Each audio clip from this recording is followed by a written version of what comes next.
Hey guys, welcome to the help screen, and this is how to fix Hik-Connect app not working.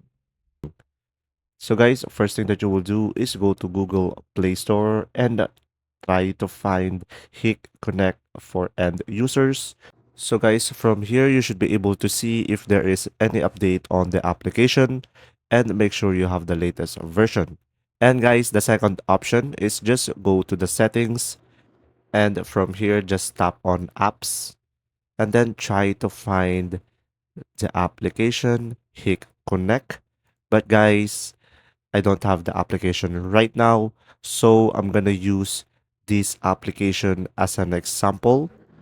So guys, let's say this is Hik-Connect, and from here just tap on storage and clear the cache and also clear the data.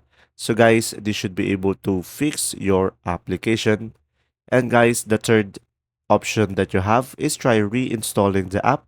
So first uninstall the application and then after that just go back to the Play Store and try installing it again.